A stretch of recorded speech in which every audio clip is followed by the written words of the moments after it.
Right, hey guys, how are we doing? Back on another video from Seth the Programmer, something a little bit different.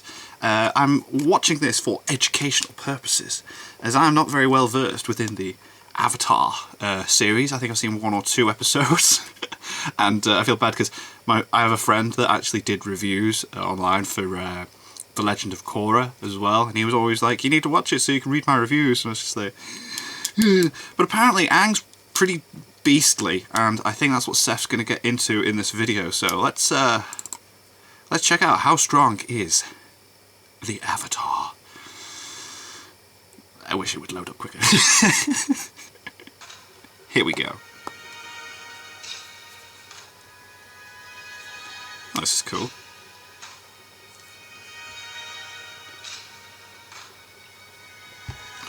Sick.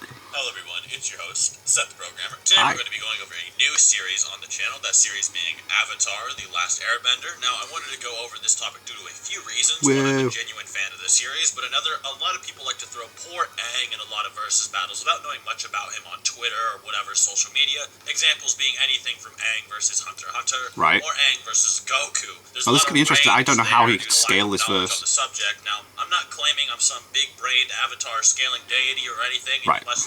That's cool. Facts, but I think it was about time we settled where Aang should be on the pecking order for good. Cool. For this video, we'll be going over more of Aang's scaling and feats comparatively to other series. Oh, sick. Nice. Say a Love video like Kratos versus Thanos, then an introverse scaling video like what we did with Hunter x Hunter's Phantom Troop versus Medoim. I also want to do this video because I feel as though many people surprisingly downplay Aang extremely due to the nature of the show not being as flashy and shoving its feats down the viewer's throats. Like, people aren't blowing up mountains and stuff, are they? Well, or like planet blasting. Destroy a small building with a big rock or something like that. My goal in this video is to somewhat negate that view of the series. Okay. Before we start, if you do like these kinds of nerdy talks, maybe you just like I love it. Absolutely love these.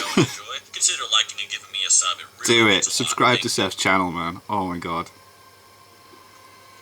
When most people talk about the power of Aang, they are usually referencing his avatar state. The avatar state is basically a collection of all of the avatar's past lives being sort of brought to the surface by the ancient spirit Rava, who resides within all of the avatars. This spirit Rava is the reason the avatar's glowing white eyes and so on, as she is the great spirit of light and formed a connection with the first avatar, Wan, whom she agreed to reunite with in his next lives. So not only is the avatar drawing power from Rava, who we will get into later, but he is also drawing strength and knowledge from all of the previous ones. Right, okay.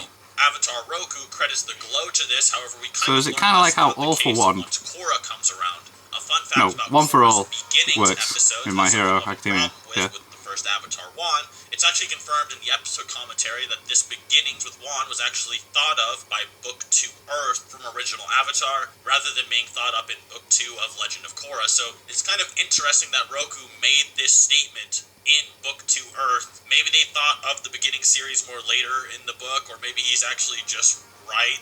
It is like One for All, isn't it? Really know about the lion turtles all too well, so it's not far-fetched to say he wouldn't know of Wan or anything of the true state of the Avatar as well. Regardless, the previous Avatars have an array of feats and hacks abilities themselves that must be calculated when considering Aang's strength.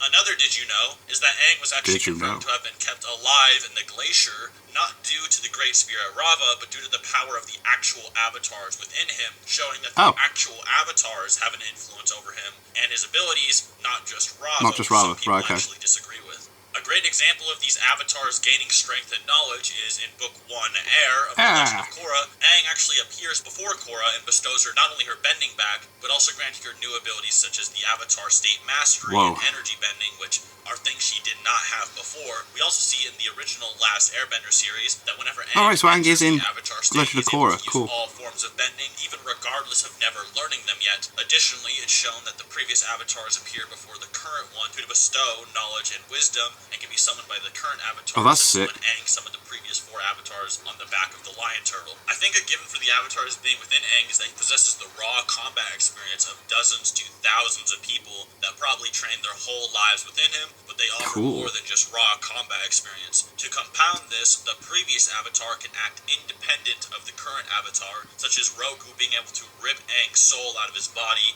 even while he's in the avatar state, which is important to note as Aang possesses hundreds, if not thousands, of souls within him, once again, depending on how many you think are actually there. This may also give Aang the ability to actually remove or manipulate the souls of others as well. Oh my god, that's pretty OP.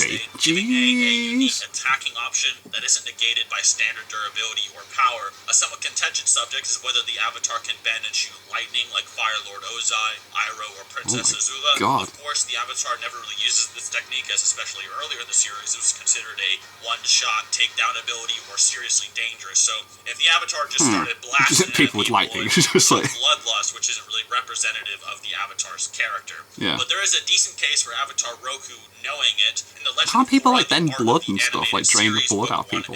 We learned that in the future, many people can now lightning bend and use it for utility, such as powering devices and machinery, etc. But back in the day, it was extremely exclusive, usually exclusive to the inner circles of Fire Nation royalty and high-ranking military officers. Okay, there you go. Considering this was long after people started learning that firebending was in fact real, and that Roku is considered either incredibly high-ranking to the point that the Fire Lord listens to him and he wears the prince's crown, or is just considered straight-up royalty. If you consider this era, the era in which lightning bending was available to the royalty, isn't far-fetched, then even Aang in the Avatar state should be able to shoot it if need be. Avatar Sito in the past was able to trigger volcanoes to erupt, which may also imply the Avatar has this unique that as well. Lava bending Jesus Christ. Which is exaggerated more in Korra and with the Red Lotus. These are, of course, just some abilities the Avatar could possess that some weren't very aware of. But to get more into his feats, the Avatar has blatant feats that most talk about, and then more intricate and detailed scaling using the lore we'll go over later that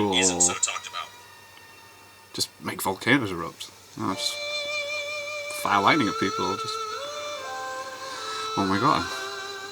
Rip people's souls out. Avatar Roku lived on a volcanic island that was home to a small settlement. Of course, a volcano is prone to erupt, and such a thing did happen. This would begin the sequence that Aang describes as fighting a volcano. Avatar Roku is able to part lava, and this is pretty consistent with Avatar Sito being able to actually cause volcanoes to blatantly erupt. Many calculate forcing a volcano or even multiple volcanoes to erupt would require around 1.6 by 10. Damn, here we go. Calcs. We got some calcs on this. 40 megatons of TNT worth of force, which is pretty much rivaling the SAR nuclear bomb, the largest nuclear weapon ever detonated by mankind. The SAR is slightly larger at around 50 to 60 megatons, but 40 is pretty much there. Rest in peace, Mandarin.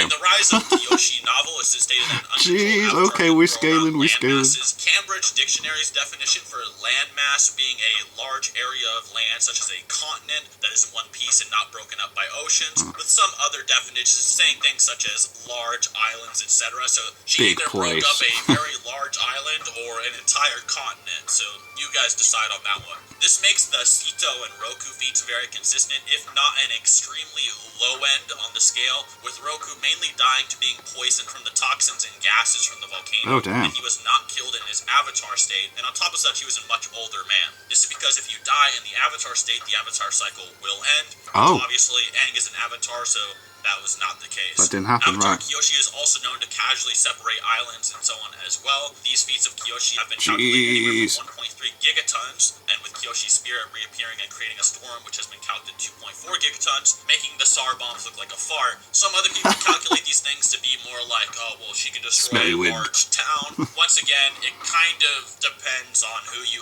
ask. Some people also disagree if Kyoshi actually created a storm.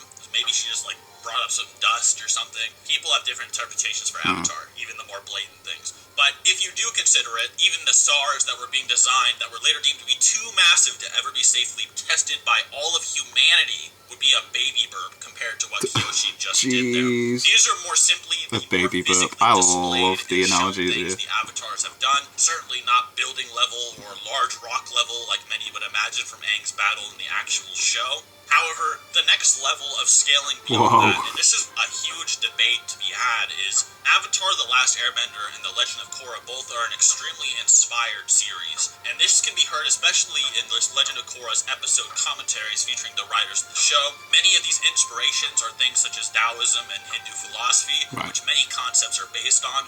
More specifically, the spirits and origins of the Avatar universe.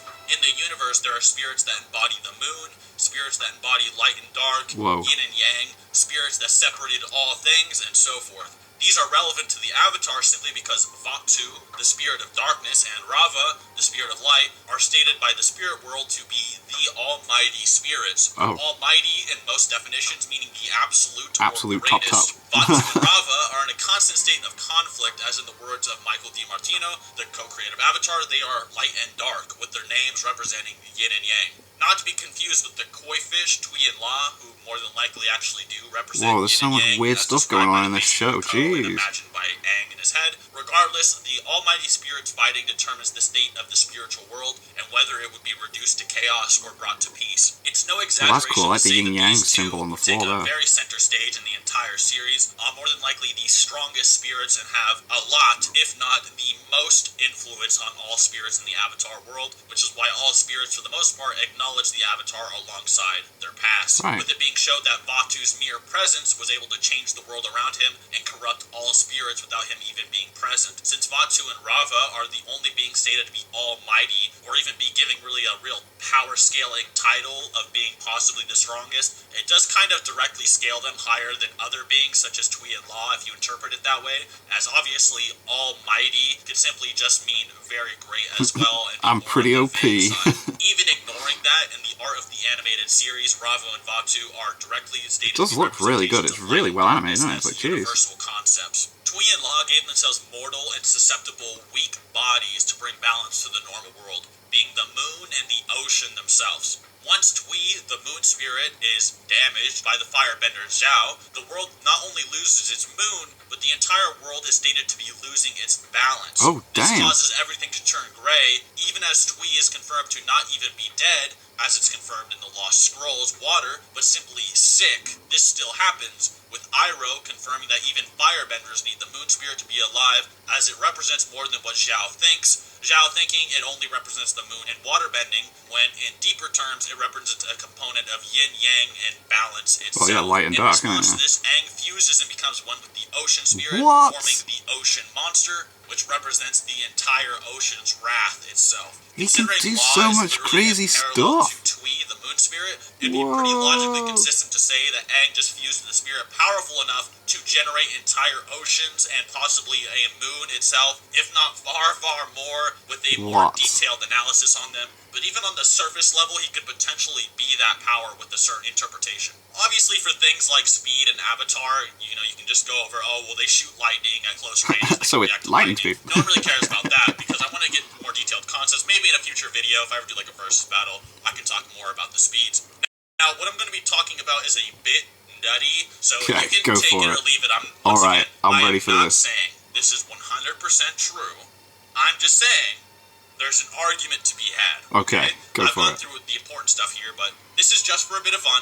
This isn't going to be some in-depth analysis of Eastern religions, so Okay, keep that blow in my mind. forward.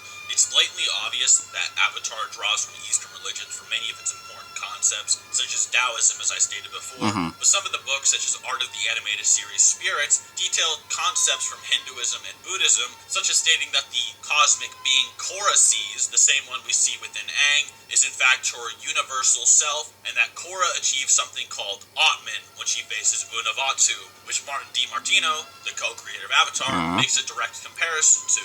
He doesn't even say it's like Atman. He just says it's literally his interpretation of what Korra becomes. Atman from Hindu philosophy. Considering he's the author, his quote-unquote interpretation is a little more blatant than ours and more so resides in the realm of this is what's actually happening. So I'm going to word this carefully as to prevent a debate on Hindu canon and debates on theology in general. I'm just trying to scale a kid with an arrow on his head from a Nickelodeon cartoon after all. Obviously the peak of theology and existence and stuff, but anyway, Atman is a Hindu concept of self-realization with your universal self, which is beyond identification, with concepts like non-dualism, the ultimate reality Brahman, and with it being something called Beta Beta, which is non-dualism and dualism, Beta. which would be extending into many valued logic. The reason Atman and Korra are important, as we know obviously that Korra in this state of being fights against Unavatu, which is the combination of Unalaq and Vatu, or the quote-unquote Dark Avatar,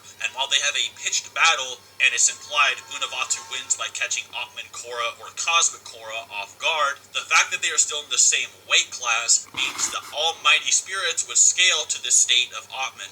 To go into detail, Brahman also connects to Buddhism, which the This is Airbenders just are like, directly stated to be whoa, based after, next level stuff. specifically Tibetan Buddhism. Para Brahman being a deva spawned from Avalokiteshvara in a sutra, or more commonly known as Guanyin. Para Brahman being the ultimate reality beyond conception and identification. Tui and La themselves being stated to be yin and yang, if you take base dealer Ko said, would kind of make them beyond the concepts of time and space being contained or even made irrelevant by either one of the koi fish, and being surpassed with the concepts of Atman. The reason Atman is beyond time and space is obviously because Atman is beyond identification itself by literal definition.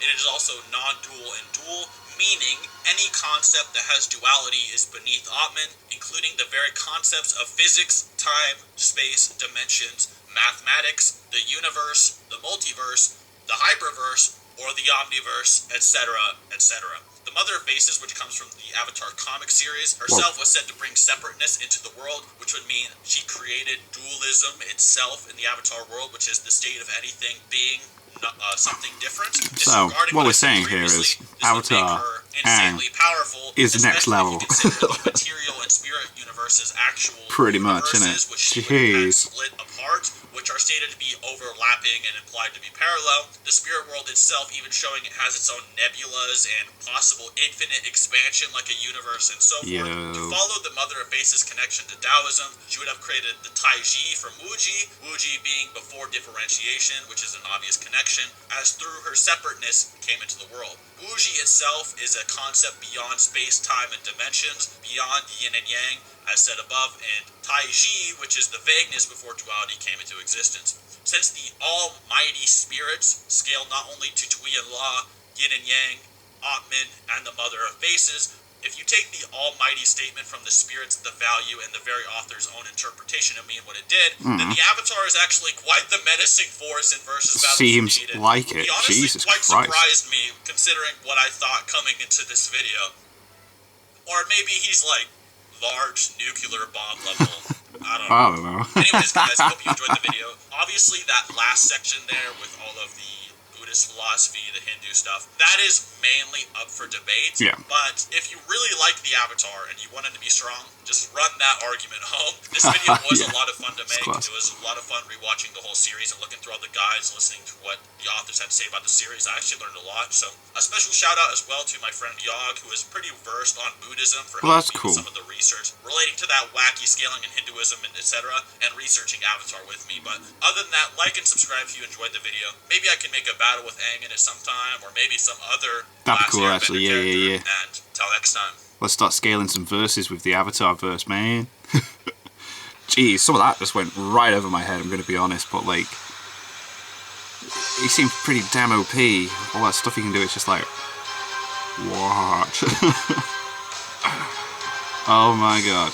But I'm glad I checked that out, because I was a bit like, oh, I've not really watched Avatar, I don't think I get it, but that was cool. And I liked it. So yeah, thank you guys very much for watching. What do you guys think of that? What do you guys think of this? Click like, subscribe, and leave comments down below. Let me know what I should watch and discuss in future videos. I'll see you guys next time.